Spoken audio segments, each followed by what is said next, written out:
Salut les amis, j'espère que vous allez bien. Moi ça va. Bon, partie 2 de notre série.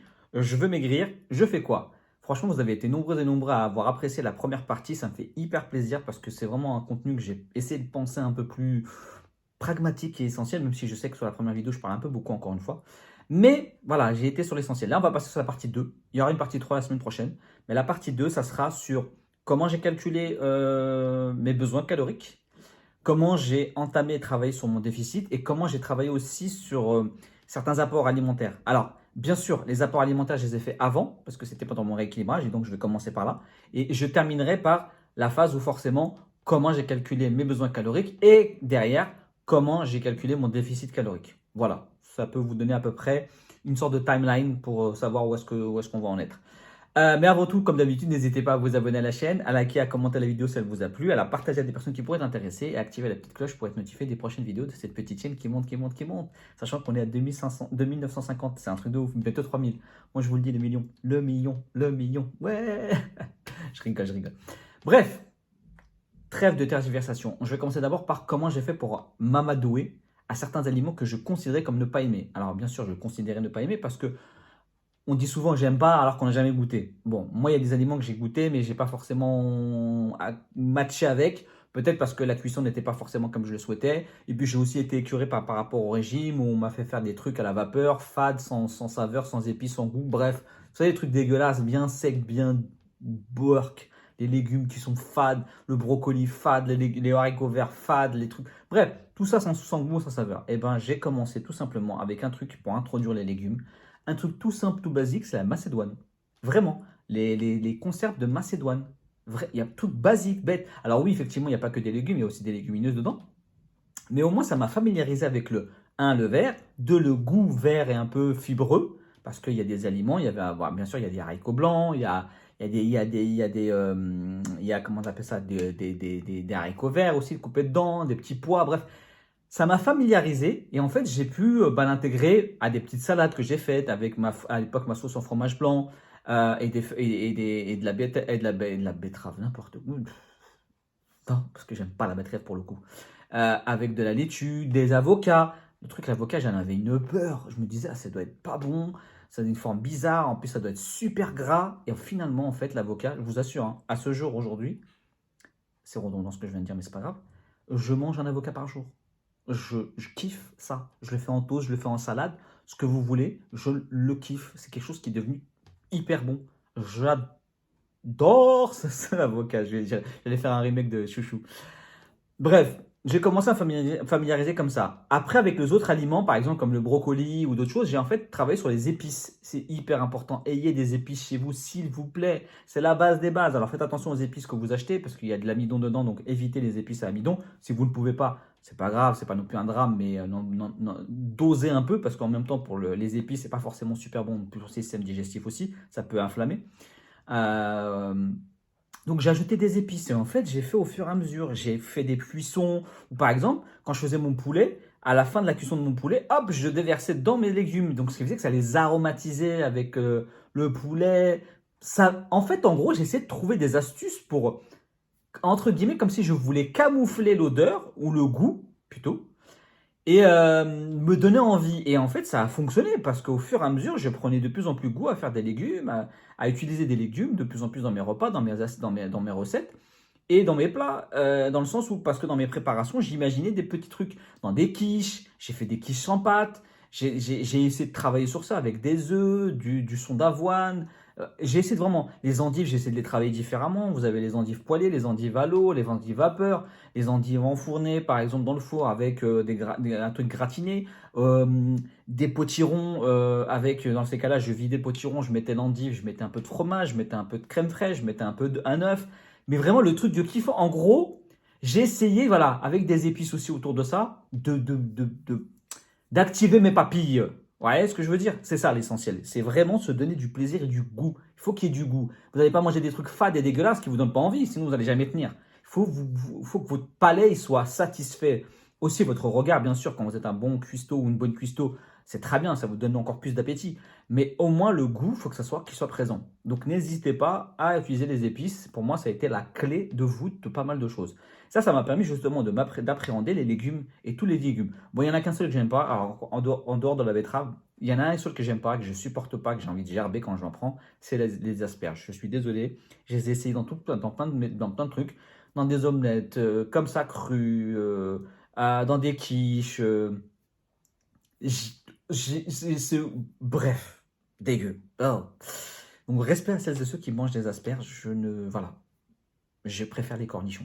Je suis désolé. Rien à voir, mais au moins, voilà. D'ailleurs, les cornichons, j'en mets pas mal dans les salades. Ça, c'est hyper bon aussi. Et ça me permettait aussi de grignoter un petit peu de temps en temps quand j'avais des petites fringales comme ça. Pas des fringales spécifiques, c'est juste, j'avais un petit creux et bah, je me faisais un peu de cornichons, thon, sauce fromage blanc. Et je me faisais un petit mélange comme ça, une petite bord de bouillie, mais c'était super bon. Enfin, je kiffais moi, en tout cas personnellement. Après, peut-être que vous n'aimerez pas, mais moi je kiffais. Ou alors des fois, je me faisais des verrines, n'importe quoi, des terrines de thon avec un peu de cornichons, avec sur des toasts, c'est de toasts un peu grillés, pas trop non plus, de pain complet. Ça, c'est nickel aussi des fois, ça passe crème. Bon, bref, petite astuce.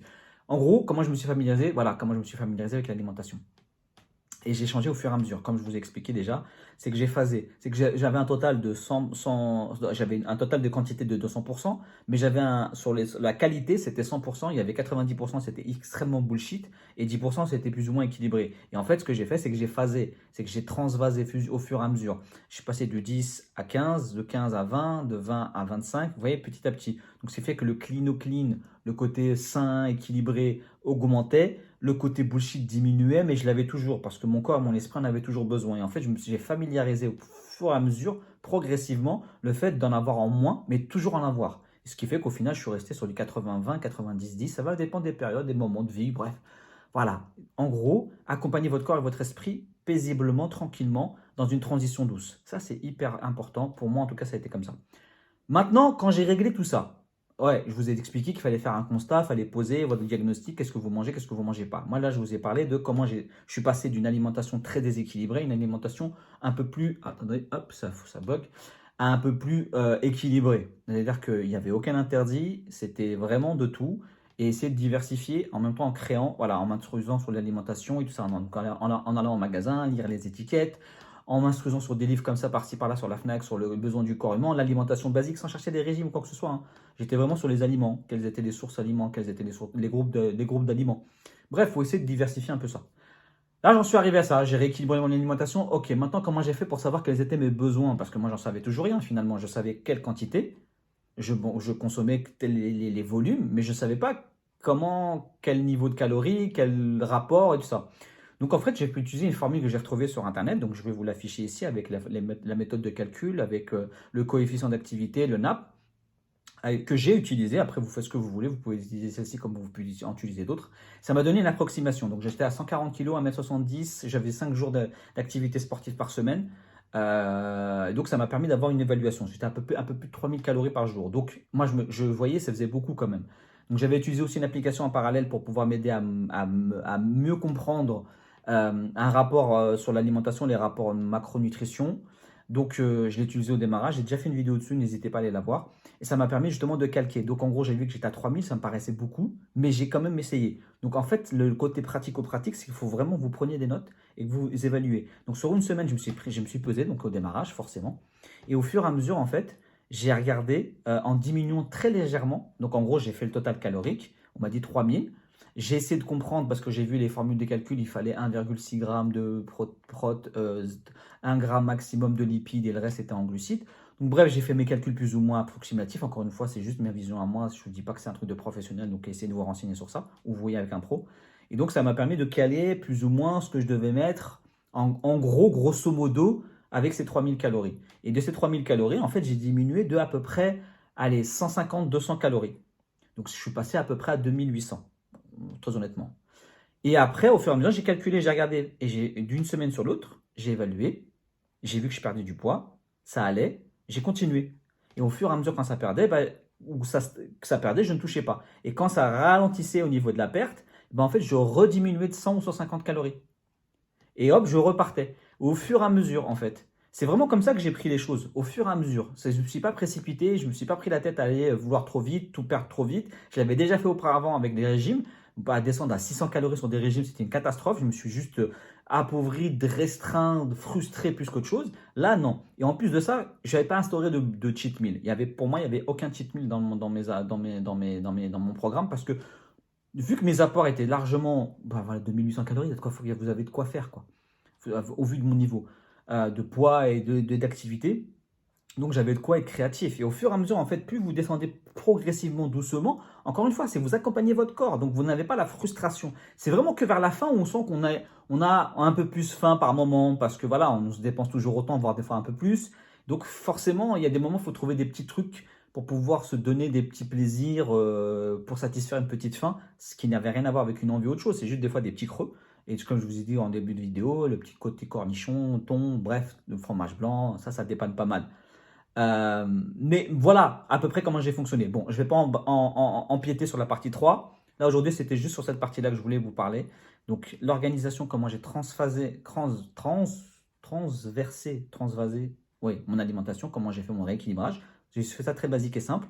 Et comment j'ai fait après pour calculer mon besoin métabolique et après mon calcul de déficit calorique. Je vous ai dit, j'ai fait ça vraiment de manière à prendre des notes. Et j'ai utilisé l'application pendant à peu près 2 mois.